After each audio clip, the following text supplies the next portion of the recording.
వాస్తురత్న శ్రీమాన్ గుదిమెళ్ల లక్ష్మీ నిరంజన్ స్వామి గారు ఈ నెల 15, 16, 17 తేదీల్లో బెంగళూరు, అనంతపురం, హిందూపురం, కర్నూలులో అందుబాటులో ఉంటారు. మీ ఇల్లు, స్థలములు, వ్యాపార సంస్థలకు వాస్తు చూడబడును. సంప్రదించవలసిన ఫోన్ నంబర్ 7093334559. జై శ్రీమన్నారాయణ. సుదర్శనవాణి పరిపూర్ణ వాస్తుకు స్వాగతం.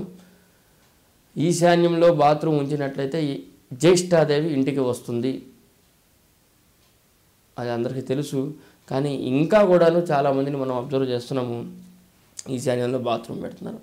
ఇదే కాకుండా మన గృహము డిగ్రీల ప్రకారంగా అసలు ఎన్ని డిగ్రీల్లో ఉందో చూస్తే ఉత్తరంలో కూడా బాత్రూమ్ వస్తున్నది. మనం వాయువ్యం అనుకుంటాం, యాక్చువల్గా అది విదిక్కుల్లోకి వెళ్తే ఉత్తరంలో బాత్రూము, ఉత్తరంలో సెప్టిక్ ట్యాంకులు ఉంటాయి. వెంటనే యజమానికి వస్తుంది లక్షలు ఖర్చు అయిపోతూ ఉంటాయి. కోట్లు వస్తాయి, కోట్లు ఖర్చు అయిపోతాయి. 30,000 70,000 జీతాలు వస్తాయి. ఈ జీతం ఎటు వెళ్ళిపోతుందో అర్థం కాదు.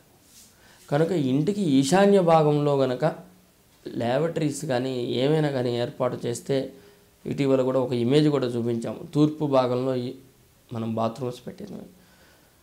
డెఫినెట్గా అక్కడ ధనం అనేది ఉండదు. ఎక్కడైతే ధనము లక్ష్మీదేవి ఉండదో అక్కడ తప్పనిసరిగా లక్ష్మీదేవి యొక్క అక్కగారు జ్యేష్ఠాదేవి గారు మన ఇంట్లో ఉన్నట్టే, అక్కగారు వచ్చి మన ఇంట్లో ఉన్నట్టే. కనుక చాలా జాగ్రత్తగా చూసుకోండి. అసలు ముందు మనకి ఈశాన్యం ఎక్కడుందో చూడండి. ఏమంటే మాకు ఈశాన్యం సార్ అది అంటారు, చాలా పొరపాటు. అది కాదు. డిగ్రీస్ ప్రకారంగా ఎన్ని డిగ్రీల్లో మనకు ఇల్లు ఉంది, ఎక్కడ ఈశాన్యం పడుతుంది చూడండి, అక్కడ ఏమేమి వస్తువులు ఉన్నాయి చూడండి. వీటిని వీలైనంత తొందరగా మనం ఎలివేట్ చేసి వాస్తుపరంగా అక్కడ సరి చేసుకోండి. ఫస్ట్ మనకు ముందడుగు అనేది అక్కడతో మొదలవుతుంది. కనుక ఆ విధమైన ప్రక్రియ మనం చేద్దాం.